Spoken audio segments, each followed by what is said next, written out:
Welcome students. तो आज आपका स्वागत है इस चैनल में। आज की वीडियो में हम लोग क्या पढ़ने वाले हैं? आज की वीडियो में हम लोग पढ़ने वाले हैं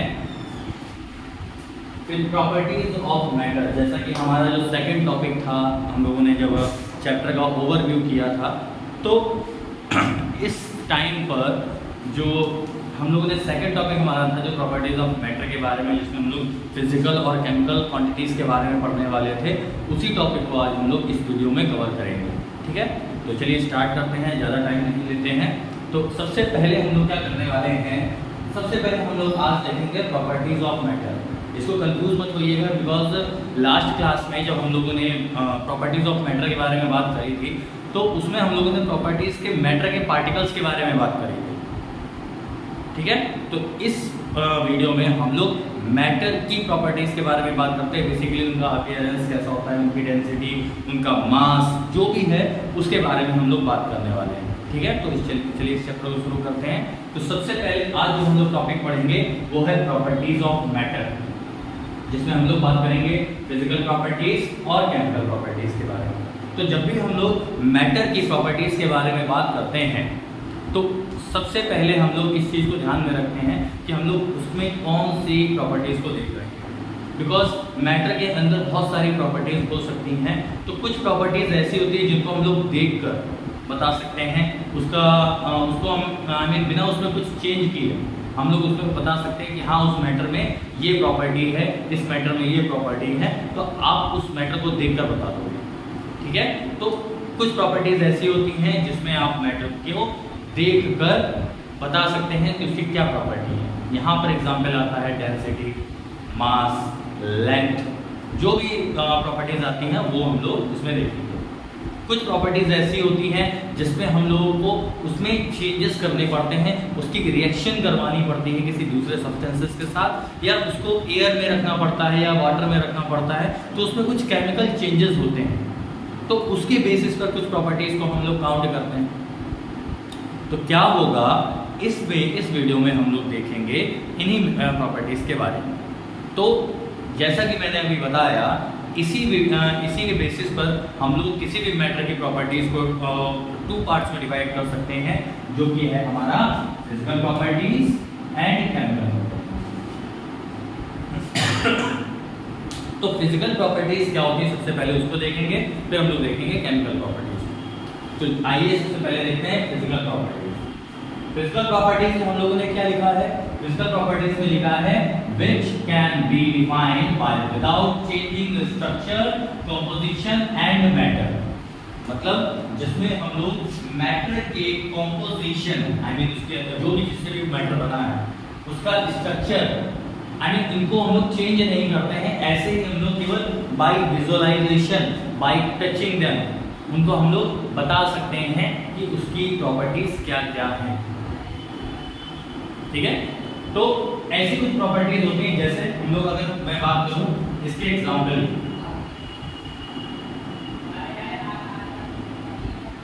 इसके एग्जांपल्स की बात करूं तो बहुत सारे एग्जांपल्स हैं ऐसे जिसमें हम लोग उनकी बात करते हैं। जैसे कि उसका मास हो गया, मास को आप सीधे सीधे क्या कर सकते हैं, आप वेट करके बता सकते हैं। लेंथ, उसको आप देख कर ही बता सकते हैं अप्रॉक्सीमेटली लेंथ कितनी है किसी सब्सटेंस की, लेंथ हो गया। उसके टेम्परेचर को आप देखकर बता सकते हैं कि इसका टेम्परेचर कैसा है।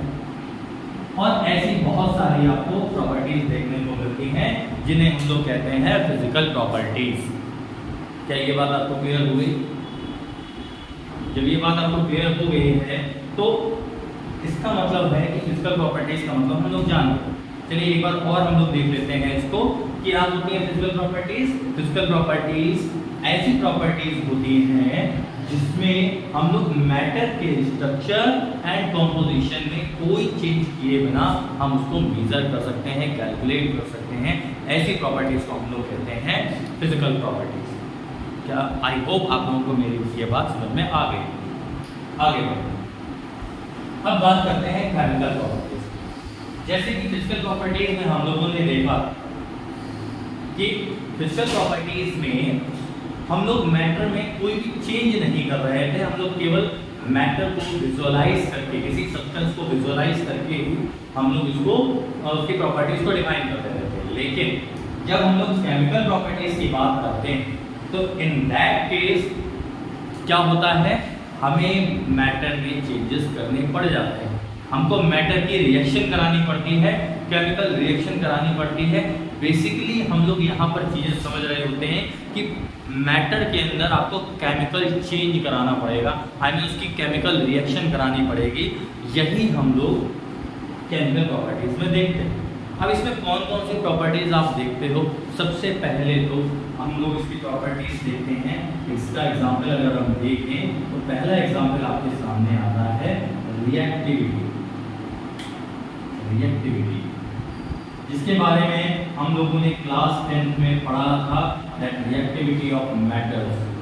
कोई मेटल जो होती है बहुत ज़्यादा रिएक्टिव होती है, कोई मेटल जो होती है बहुत कम रिएक्टिव होती है, उसको हम लोग फ्री स्टेट में गेन कर सकते हैं from any source of metal, any source of case. Okay, तो क्या होता है, रिएक्टिविटी हो गई। दूसरा आपको अगर मैं बात बोलूँ कि अगर मैं उसका वैलेंसी पता करना चाहता हूँ, उसकी कंसंट्रेशन बताना चाहूँ, तो ये सारी चीज़ें जो होती हैं वो केमिकल प्रॉपर्टीज होती हैं। क्लियर? तो ऐसी प्रॉपर्टीज जिसमें हम लोग मैटर के अंदर चेंजेस करके ही हम लोग इन्हें मेजर कर सकते हैं, उसके लिए उसको प्रॉपर्टीज को हम कहते हैं केमिकल प्रॉपर्टीज। आई होप आपको फिजिकल और केमिकल प्रॉपर्टीज समझ में आ गई। ठीक है, अब हम लोग आगे बढ़ते हैं।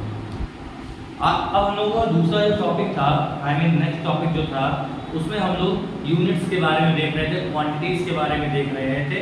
तो अगला टॉपिक हमारा उसी से रिलेटेड है, फिजिकल क्वांटिटीज। हम लोगों ने फिजिकल प्रॉपर्टीज पढ़ा था, तो फिजिकल प्रॉपर्टीज में बेसिकली हम लोग क्या देख रहे थे? फिजिकल प्रॉपर्टीज में हम लोग देख रहे थे कि डेंसिटी देख रहे थे, मास देख रहे थे, उसकी लेंथ देख रहे थे, उसका टेम्परेचर देख रहे थे। तो बहुत सारी चीज़ें हम लोग उसमें देख रहे थे। तो वही सारी चीज़ों को हम लोग बेसिकली बता देते हैं फिजिकल क्वांटिटीज। क्या होती हैं फिजिकल क्वांटिटीज, कैसे हम लोग उनको देखते हैं, वो आगे हम लोग देखते हैं। ठीक है, तो स्टडी के बेसिस पर जैसे हम लोगों ने प्रॉपर्टीज को दो पार्ट्स में डिवाइड कर दिया था, जैसे फिजिकल प्रॉपर्टीज और दूसरा केमिकल प्रॉपर्टीज, वैसे ही हम लोग फिजिकल क्वांटिटीज को भी स्टडी के बेसिस पर हम लोग 2 पार्ट्स में डिवाइड कर देते हैं। क्लियर? तो क्या होता है, अगर हम लोग देखें सॉरी अगर हम लोग देखें फिजिकल क्वांटिटीज के टाइप्स को, तो हमको 2 तरीके के टाइप्स देखने को मिलते हैं। पहला होता है फंडामेंटल फिजिकल क्वांटिटीज। क्या होती हैं? पहली fundamental physical quantities. Fundamental physical quantities क्या होती हैं वो भी हम लोग आगे देखेंगे। और दूसरा पार्ट होता है derived physical quantities. Fundamental physical quantities वो होती हैं जो किसी दूसरे पर डिपेंड नहीं रहती हैं, आई मीन वो इंडिपेंडेंट रहेंगी किसी दूसरी क्वांटिटी से। मतलब अगर उनकी हम वैल्यू निकालना चाहें तो हम किसी दूसरी वैल्यू पर डिपेंड नहीं रहना पड़ता। उसको डिफाइन करने के लिए मुझे किसी दूसरी क्वांटिटी की हेल्प नहीं लेनी पड़ती है। ऐसी क्वांटिटीज को कहा जाता है फंडामेंटल क्वांटिटीज। मैं एक बार फिर से बता देता हूँ फंडामेंटल क्वांटिटीज क्या होती हैं, ताकि जो भी डाउट हो आपका फिर से क्लियर हो जाए।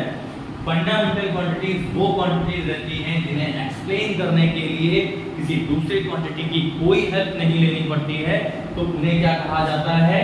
Fundamental quantities. Basically they are independent from any other quantity. क्या ये बात मेरे हिसाब से आप लोगों को समझ में आई है या नहीं? तो अगर हम लोग ये क्वांटिटीज देखें, so there are 7 fundamental quantities जो कि सभी से इंडिपेंडेंट होती हैं, जिनको डिफाइन करने के लिए किसी दूसरे की नीड नहीं होती। ओके, तो ये क्या क्या है 7 फंडामेंटल क्वांटिटीज? 7 फंडामेंटल क्वांटिटीज हैं mass, length, time, temperature, electric current, luminous intensity and amount of substance. ये ऐसी 7 फंडामेंटल क्वांटिटीज हैं जो किसी दूसरे पर डिपेंड नहीं है। मतलब अगर मैं मास को डिफाइन करना चाहूँ तो मास को डिफाइन करने के लिए ना हमें टाइम की जरूरत है, ना हमें लेंथ की जरूरत है, ना ही हमको टेम्परेचर की नीड है, ना ही हमको इलेक्ट्रिक करंट की नीड है, और ना ही इनमें से कोई दूसरी क्वांटिटी की नीड है। क्या आपको इतनी बात समझ में आ चुकी है? तो चलिए चलते हैं अगली क्वांटिटी पर।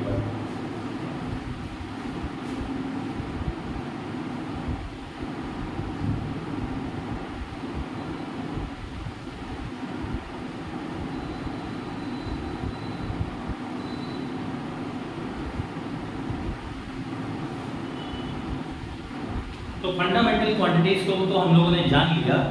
अब आगे हम लोग देखते हैं डिराइव्ड क्वांटिटीज।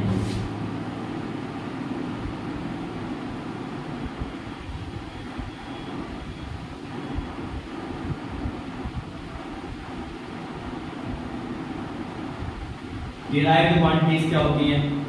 चलिए, डिराइव्ड क्वांटिटीज की अगर हम लोग बात करते हैं तो ऐसी क्वांटिटीज जो कि फंडामेंटल क्वांटिटीज की हेल्प से डिराइव होती हैं, बेसिकली बनती हैं, तो उन्हें कहा जाता है डिराइव्ड क्वांटिटीज। मतलब अगर मैं बात करूं एग्जांपल, अगर मैं बात करूं फोर्स की, मतलब बेसिकली अगर मैं लिखूं तो क्या लिखिएगा? डिराइव्ड फ्रॉम या डिराइव्ड with the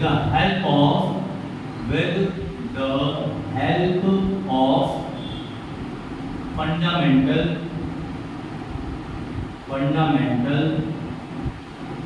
quantities। मतलब जो फंडामेंटल क्वांटिटीज की हेल्प से क्वांटिटीज डिराइव होती हैं उन्हें कहा जाता है derived quantities. Clear? So derived with the help of fundamental quantities. Clear? अब एक एग्जांपल लेकर समझते हैं कि कौन कौन सी डिराइव्ड क्वांटिटीज हो सकती हैं। चलिए, पहला एग्जांपल मैं आपके सामने लूंगा।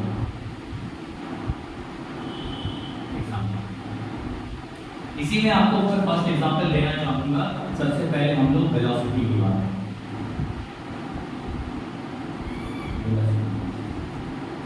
चलिए, वेलोसिटी की जब हम लोग बात कर रहे होते हैं तो आप सभी ने फिजिक्स में क्लास 10th में ये देखा होगा, 9th और 10th में, कि वेलोसिटी का फॉर्मूला क्या होता है। अगर आपको पता हो, दैट इज डिस्प्लेसमेंट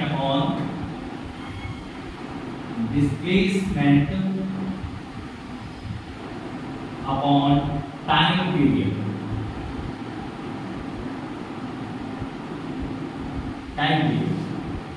मतलब अगर मैं वेलोसिटी के फॉर्मूला की बात करूं तो वेलोसिटी डिपेंड करती है डिस्प्लेसमेंट पर और टाइम पीरियड पर। क्या ये बात इतनी क्लियर हुई? तो डिस्प्लेसमेंट क्या है? Displacement is length. समझ में आया? और टाइम पीरियड क्या है? ये है टाइम। तो आई थिंक आपको चीज समझ में आ गई होगी। तो वेलोसिटी किस पर डिपेंड कर रही है? आपके टू फंडामेंटल क्वांटिटीज पर डिपेंड कर रही है, that is first is length and second is time. क्या ये बात आपको समझ में आ गई है? आई होप ये बात आपको समझ में आ गई। सेम ऐसे ही दूसरी क्वांटिटीज, बहुत सारी क्वांटिटीज हैं। इन 7 फंडामेंटल क्वांटिटीज के अलावा आपको जितनी भी क्वांटिटीज देखने को मिलती हैं वो सारी फंडामेंटल क्वांटिटीज होती हैं। क्या आपको इतनी ये बात समझ में आई? ठीक है, तो ये आपके सामने मैंने एग्जांपल दे दिया है। इन दोनों के अलावा भी कुछ क्वांटिटीज, फिजिकल क्वांटिटीज होती हैं। दो ऐसी फिजिकल क्वांटिटीज हैं जिनको हम लोग ना तो फंडामेंटल क्वांटिटीज में रखते हैं और ना ही डिराइव्ड फिजिकल क्वांटिटीज में रखते हैं। इनके लिए एक अलग से एक छोटी सी कैटेगरी बना ली गई है, उसका नाम है सप्लीमेंट्री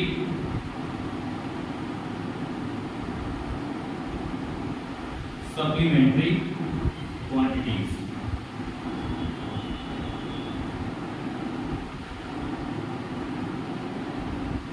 सप्लीमेंट्री क्वांटिटीज। इन क्वांटिटीज के अंदर आपको दो क्वांटिटीज देखने को मिलेगी। पहली क्वांटिटी होती है एंगल। पहली क्वांटिटी आपको देखने को मिलेगी एंगल और दूसरी क्वांटिटी मिलेगी आपको क्यूबिक एंगल।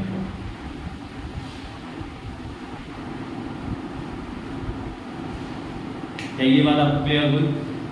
पहली क्वांटिटीज आपको देखने को मिलेगी एंगल और दूसरी क्वांटिटीज आपको देखने को मिलेगी क्यूबिक एंगल। बेसिकली ये दोनों क्या हैं? ये दोनों भी आपको ये आपके क्वांटिटीज हैं, लेकिन इनको आप ना ही फंडामेंटल क्वांटिटीज में रखेंगे और ना ही डिराइव्ड फिजिकल क्वांटिटीज में रखेंगे। इनके लिए एक सेपरेट आपको एक नई कैटेगरी मिलती है, दैट इज सप्लीमेंट्री क्वांटिटीज।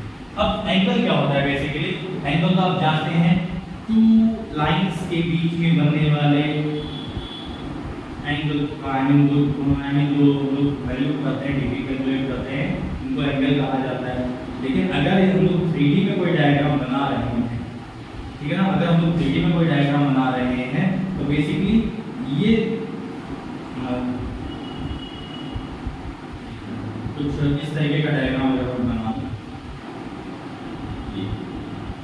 ठीक है, तो ये वाला एंगल जो कि पूरे क्यूब के अंदर बन रहा है, ठीक है ना, बेसिकली ऐसा क्यूब के एंगल जो डायग्राम बनता है उसको हम लोग कहते हैं क्यूबिक एंगल, ठीक है।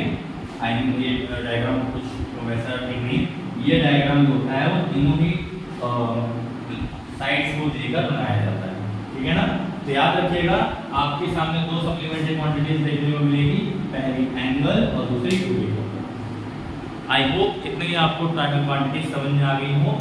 कितनी क्वांटिटीज हमको देखने को मिलती हैं? हमको 3 तरह की फिजिकल क्वांटिटीज देखने को मिलती है। बेसिकली हम लोग होते पढ़ते तो 2 ही हैं, लेकिन 2 सप्लीमेंट्री क्वांटिटीज ऐसी होती हैं जिनको आप ना फंडामेंटल में रखेंगे और ना ही आप उनको डिराइव में रखेंगे, ठीक है।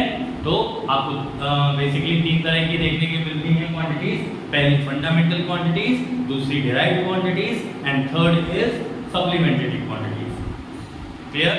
तो अब हम लोग जब फिर प्रॉपर्टीज की बात कर रहे थे, वापस अपने टॉपिक पे आ जाए फिजिकल प्रॉपर्टीज पर, तो किसी भी प्रॉपर्टी को डिफाइन करने के लिए हमको 2 चीज़ों की वैल्यू जरूरत होती है।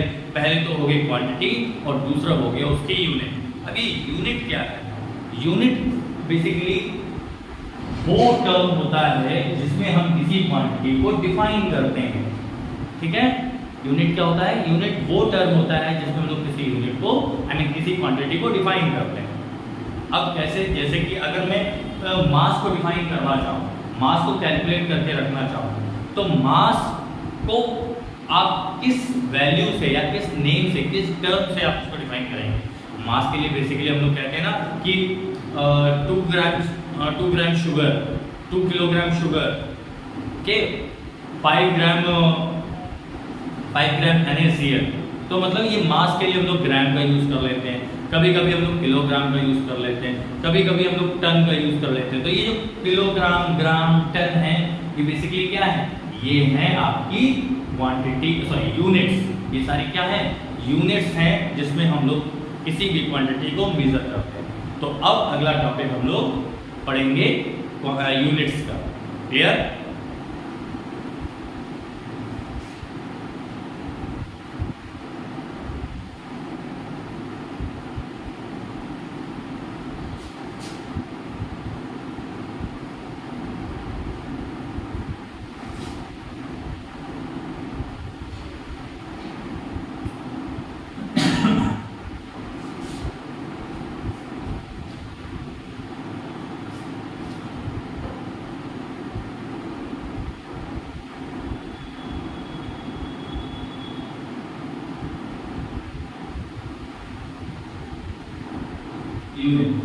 यूनिट क्या होती है?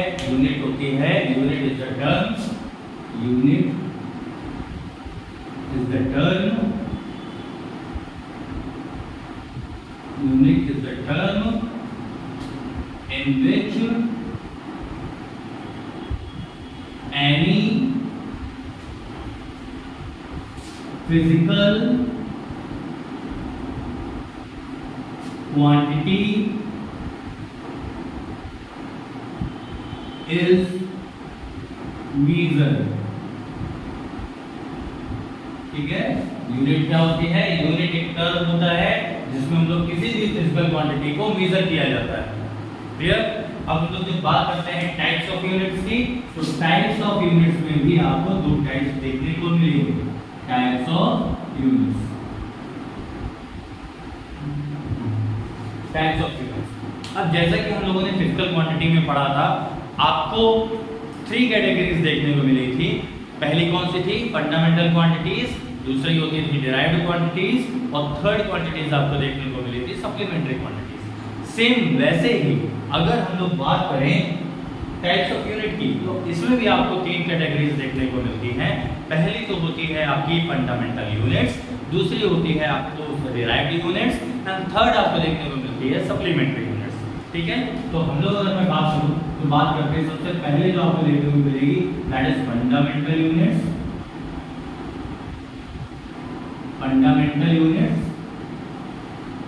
दूसरी आपको देखने को मिलेगी डिराइव्ड यूनिट्स। Derived units. और थर्ड जनरली हम लोग देखते हैं दैट इज सप्लीमेंट्री यूनिट्स।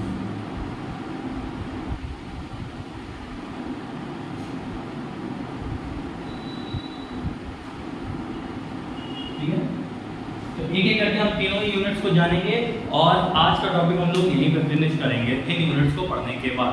तो सबसे पहले अगर हम बात करें टाइप्स ऑफ, तो पहले अगर हम लोग बात करते हैं फंडामेंटल यूनिट्स के बारे में।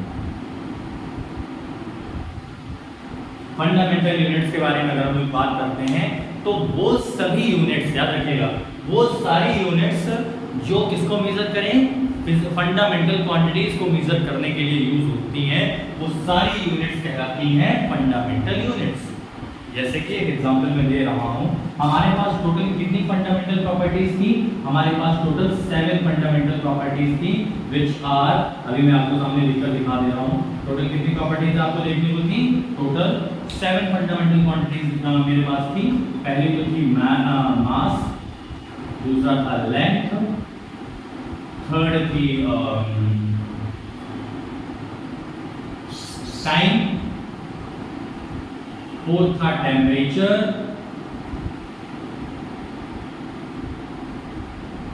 फिफ्थ था electric current,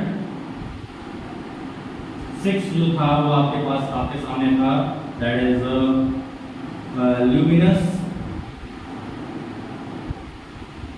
luminous intensity, and fourth था अमाउंट ऑफ सब्सटेंस।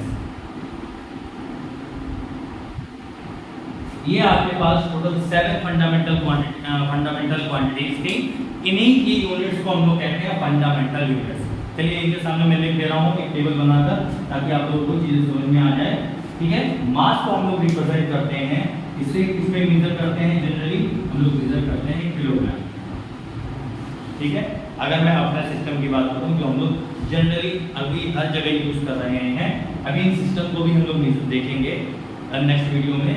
पहले तो अभी हम लोग ये जान लेते हैं फंडामेंटल यूनिट्स क्या हो जाते हैं। तो इसके लिए हम लोग केजी का यूज करते हैं, बेसिकली इसको किलोग्राम कहा जाता है। लेंथ को हम डिफाइन करने के लिए मीटर का यूज करते हैं, मीटर का। टाइम को मेजर करने के लिए हम लोग सेकंड का यूज करते हैं।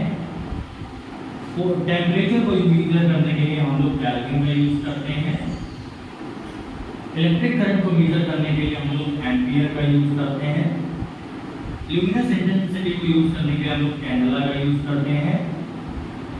एंड अमाउंट ऑफ सब्सटेंस को मेजर करने के लिए हम लोग यूज करते हैं mole. So these are 7 fundamental units. यही 7 फंडामेंटल यूनिट्स होती हैं जो फंडामेंटल क्वांटिटीज को मेजर करने के लिए या रिप्रेजेंट करने के लिए काम में आती हैं। अब आप सोच रहे होंगे मास के लिए मैंने किलोग्राम लिखा, ग्राम क्यों नहीं लिखा या टन क्यों नहीं लिखा? तो कुछ ऐसे सिस्टम हम लोगों ने बना रखे हैं जिसपे हम लोग उन सब्सटेंस को उन फंडामेंटल क्वांटिटीज को मेजर कर रहे हैं। ठीक है ना, तो इन्हें ही कहते हैं हम लोग फंडामेंटल। ठीक है, ओके। अगली जो यूनिट्स हैं वो होती हैं डिराइव्ड यूनिट्स। एक मिनट स्टूडेंट्स,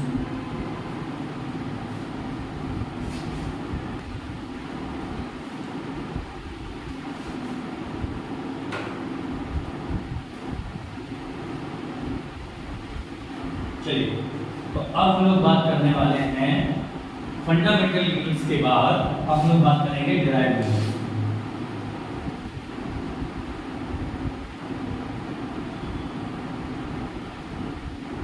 डिराइव्ड यूनिट्स।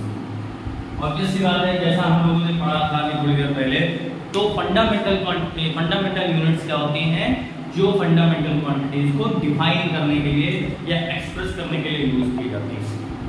ठीक है, तो वैसे ही डिराइव्ड यूनिट्स क्या होती हैं, डिराइव्ड यूनिट्स होती हैं जो क्वांटिटीज, जो हमें डिराइव्ड क्वांटिटीज को एक्सप्रेस करने के लिए यूज की जाए यूनिट्स, उन्हें कहा जाता है डिराइव्ड यूनिट्स। क्लियर? अब जैसे मैंने एग्जांपल लिया था वेलोसिटी का, तो वेलोसिटी किस पर डिपेंड कर रही थी, बेसिकली पहले मैं लिख देता हूं ताकि आपको समझ में आ जाए। फंडामेंटल यूनिट्स होती हैं बेसिकली जो डिफाइन करती हैं किसको, डिफाइन डिराइव्ड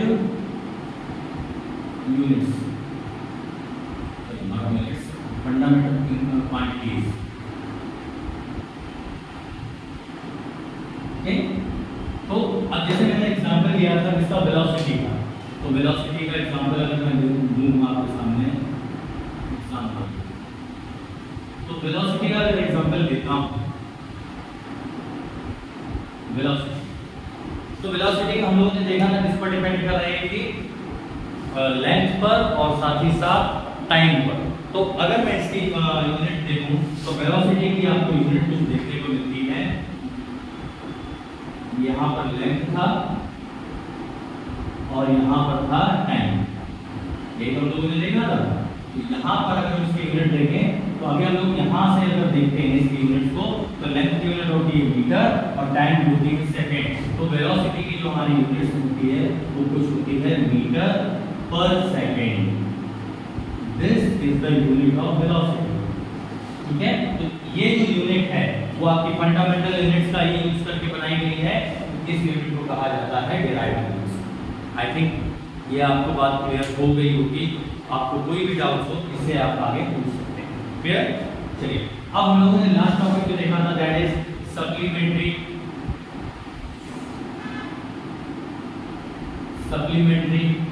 यूनिट्स ऑफ देखेंगे। सप्लीमेंट्री यूनिट्स क्या होती है, बेसिकली जो सप्लीमेंट्री क्वांटिटीज को डिफाइन करे। और सप्लीमेंट्री क्वांटिटीज क्या क्या थी, मैंने दो आपको बताई थी। पहले तो मैंने आपको बताई थी एंगल और दूसरी बताई थी क्यूबिक एंगल। पहली एंगल बताई थी, दूसरी क्यूबिक एंगल बताई थी। और इसके अगर यूनिट हम लोग देखना चाहें तो वो होती है यूनिट्स, एंगल की होती है रेडियन और इसकी होती है स्टेरेडियन।